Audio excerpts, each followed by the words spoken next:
Why some women cry, manipulate, and always win. Have you ever looked into her eyes and felt a storm you couldn't name? A flicker of something just beneath the surface, something that didn't quite align with the tears or the apparent helplessness. This isn't poetry, this is design. Observe closely when tears appear. It's a common misdirection, a signal often misinterpreted by the untrained eye as distress or surrender. You see vulnerability, perhaps a moment of collapse, but is this genuine despair or a meticulously crafted performance? What if the display is not an endpoint, but a calculated gambit designed to disarm you? Ancient wisdom teaches that perceived weakness can be a formidable offensive strategy. Her tears, then, are not necessarily a measure of her pain, but a gauge of her influence. She isn't succumbing to emotion, she is often wielding it, watching keenly to see if you will falter, if you will concede, out of sympathy or discomfort. And so, the moment she cries can paradoxically mark not her defeat, but the quiet, almost imperceptible shift where she begins to gain the upper hand, achieving her objective while you are still processing her supposed fragility. The sudden wince, the sharp intake of breath, the downcast eyes, these are potent signals, often designed to elicit a protective or apologetic response from an observer. You might believe you've landed a verbal blow, that your words have had their intended impact of causing hurt. But this apparent injury can be a carefully constructed illusion. While you pause, satisfied, or perhaps even regretful, her mind is not reeling from pain. Instead, it is racing, analyzing your reaction, recalibrating her approach. As astute observers of human nature have noted, feigning vulnerability can lure an adversary into revealing their own position. The stillness you mistake for shock is, in reality, intense concentration. She's not primarily processing hurt, she's processing data, your response, your tone, your momentary lapse in guard. This provides the critical window where she plots her counter-move. Therefore, what felt like your moment of impact was merely her information-gathering phase. By the time you realize she wasn't truly incapacitated by your words, she has already anticipated and prepared for your subsequent actions. Consider fragility, not as a state of being, but as a tool. In many hands, it signifies genuine vulnerability, an openness to harm. Yet, when this same fragility is adopted by someone acutely aware of its psychological impact, it transforms what appears as a plea for gentleness can become a demand for submission, a shield that deflects accountability, and a lever that pries open concessions.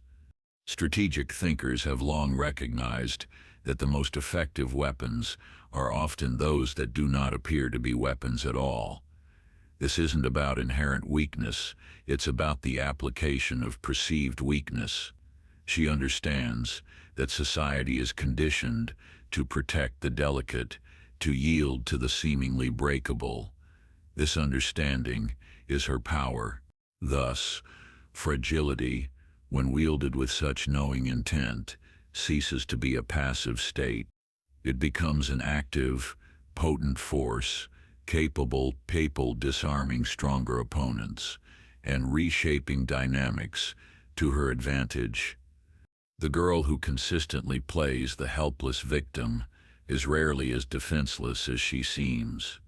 Her performance of incapacity is often a highly effective, almost invisible shield. You might try to challenge her, to hold her accountable, or to engage her on equal footing. But how do you confront someone who crumbles at the first sign of pressure, or whose very demeanor begs for clemency rather than contest? Psychological studies on learned helplessness sometimes reveal its inverse, learned invincibility through the appearance of helplessness. Her apparent lack of strength becomes her greatest defense. By refusing to meet you on a level playing field of direct engagement, she sidesteps conflict, making any assertive action against her seem like bullying or cruelty. In this way, the girl who plays helpless renders herself untouchable. She navigates challenges, not by overcoming them, but by ensuring they are never truly allowed to land, deflecting responsibility and maintaining control through a guise of powerlessness. The power, in its most cunning forms, rarely announces itself with trumpets and fanfare. Often, it prefers the quiet corridors of misdirection, the subtle artistry of the unseen. You search for dominance in overt displays, the raised voice, the assertive posture, the explicit, but true control can be far more insidious, operating beneath a veneer of harmlessness, even naivety. It's the gentle hand that guides you precisely where it wants you to go, without you ever feeling pushed. As Machiavelli himself observed, with piercing clarity, the ability to conceal one's intentions and capabilities is a cornerstone of effective influence. Innocence, then, can be the most impenetrable armor for a calculating mind. It invites underestimation, it lowers defenses, and it allows motives to remain hidden in plain sight, dismissed as mere simplicity or charm. Therefore, be wary of where you assign power, for it frequently resides, not with the overtly strong, but with those who have mastered the art of appearing artless, guiding outcomes, while seeming to merely drift along. The expectation is often that control is exerted through noise, through assertion, through visible command. We look for the loudest voice, the most forceful presence, to identify the one in charge. But consider the woman who, in a room filled with rising tensions or competing arguments, suddenly, deliberately, falls silent. The discourse, which was escalating, faltered. All eyes turned to her, the absence of her input becoming more potent than any spoken word. Masters of nonverbal communication understand that silence can be the most commanding statement. Her silence is not retreat, it's a recalibration of the room's energy. It forces others to fill the void, often revealing their anxieties or overplaying their hands. She creates a vacuum that draws all attention, making her the focal point without uttering a syllable. She doesn't need to scream to control the room. She just needs to fall silent. In that quiet, she seizes authority, compelling everyone to wait, to watch, and to wonder, thereby dictating the emotional and conversational tempo. The meticulously crafted performance of fragility or strategic emotion can be incredibly effective, disarming opponents and eliciting desired responses with astonishing consistency. For a time, the world seems to bend to this carefully managed persona, but such a performance relies entirely on the complicity, or at least the predictability, of its audience and circumstances. What happens when an unscripted element appears, when someone doesn't react as expected, or when raw, unmanaged reality intrudes with its own undeniable force? Dramaturgy, whether on stage or in life, teaches that even the most skilled actor is vulnerable to a collapsing set. The carefully constructed facade, no matter how practiced, is still just that, a facade. It lacks the resilience of authentic strength, the adaptability of genuine character. When confronted with something it cannot manipulate or absorb into its narrative, it begins to crack. And so, even the best performance inevitably collapses when reality doesn't play along. The strategy, so potent in controlled environments, shatters against the unyielding truth of authentic challenge or unforeseen events, leaving the performer exposed. Have you ever seen this? The sudden shift when the script fails. Comment true if you've seen men just play along, only to be bewildered when the act no longer holds. The repeated portrayal of weakness, the consistent reliance on feigned helplessness as a tool, might seem like a sustainable strategy for navigating the world and getting one's needs met. However, a persona, practiced long enough, begins to seep into the self. The muscles of genuine resilience, of authentic problem solving, of true inner fortitude, are left unused. They atrophy, not from lack of potential, but from lack of exercise. Neuroplasticity suggests that the pathways we repeatedly use become stronger, while those neglected weaken. The problem with consistently playing weak is not just about deceiving others, it's about the slow, insidious process of deceiving oneself. The act becomes the reality, and the capacity for genuine strength diminishes, forgotten like an unvisited room in one's own house. Eventually, when a crisis demands real strength, not a performance of weakness, she may find that she has forgotten how to be strong, having spent too long perfecting the art of appearing otherwise. The tool has disabled the user. There's a certain allure to remaining in a state of protected immaturity, where demands are met with indulgence and responsibilities are deflected onto others. This can feel like a form of power, a way to control one's environment. But this cultivated childishness, this refusal to step into the fullness of adult accountability, is often a profound internal struggle. It's less about comfort and more about avoidance. Avoidance of the burdens, yes, but also of the authentic self that is waiting to emerge. In Jungian psychology, the archetype of the pure aeternus, or eternal child, illustrates this very conflict, a resistance to the necessary descent into the complexities and responsibilities of mature existence. Remaining a child, in this psychological sense, is not true freedom.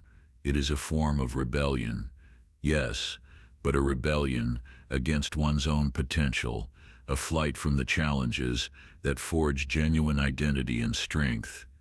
This arrested development, while seemingly offering short-term comforts, ultimately leads to a hollow existence, a perpetual dependency that prevents the discovery and actualization of the real, capable self. The path of using calculated vulnerability or emotional leverage can seem effective, yielding immediate results and a sense of control over others and situations. It is a well-worn strategy. Yet, this reliance on indirect power, on the manipulation of perceptions, stands in stark contrast to the development of genuine maturity. Maturity requires directness, accountability, and an inner strength that does not need to feign weakness to achieve its aims. These two paths diverge fundamentally. Foundational ethics across philosophies often highlight the choice between expediency and integrity, the manufactured self versus the authentic. She stands at a crossroads, perhaps unknowingly at first, but with increasing clarity as consequences mount. One path offers the continued, but ultimately limiting, wins of the manipulative game. The other demands the harder work of self-development, of building true resilience and character. Ultimately, she must choose between manipulation or maturity, but she cannot have both. One relies on the exploitation of perceived weakness, the other on the cultivation of genuine strength. They are mutually exclusive journeys. True growth, however, lies beyond the familiar battlefield, in territories where these old tactics are not only ineffective, but detrimental. Philosophies of growth often speak of transcending earlier stages, which means letting go of the very things that define success within them. The wins, derived from manipulation or feigned helplessness, are victories within a self-imposed, narrow reality. To outgrow this game, to evolve into a more authentic and capable self, she must be willing to relinquish the familiar comfort of these old victories. Therefore, to truly outgrow the game, she must paradoxically stop winning it. This means choosing the discomfort of new, more honest modes of interaction over the easy, but ultimately stunting, triumphs of her past. Have you ever mistaken attention for love, or seen someone trapped by their own winning formula, unable to escape the game they perfected? Comment if you've lived through this. The posture of needing, of pleading, of relying on the emotional responses of others for validation or resources can become a deeply ingrained habit. It's a constant outward reach, a subtle form of begging for care, attention, or concession. This pattern, however, inherently places her power outside of herself, dependent on the whims and perceptions of others. It is a fundamentally reactive stance. But what happens when the focus shifts inward towards self-understanding and inherent worth? As Socrates might guide us to understand through his method, the process of rigorous self-examination leads to self-knowledge, and from self-knowledge comes true agency. The examined self, the one that has grappled with its own motives, fears, and potentials, no longer needs to resort to such external pleas.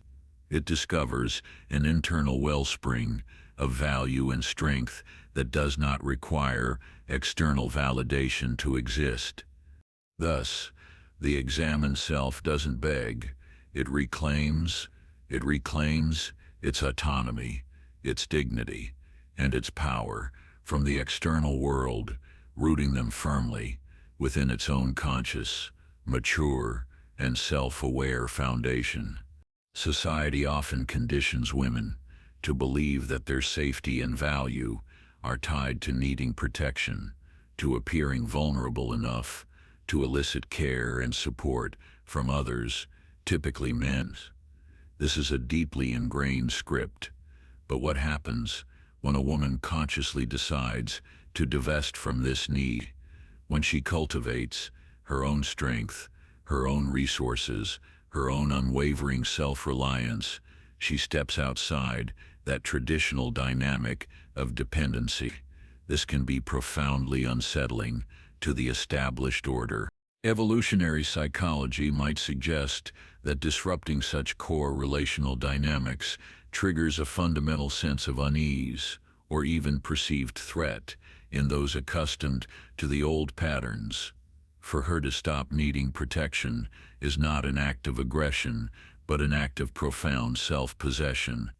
It signals that she is no longer playing by the old rules, that her power is intrinsic, not derived from her perceived helplessness or appeal to a protector.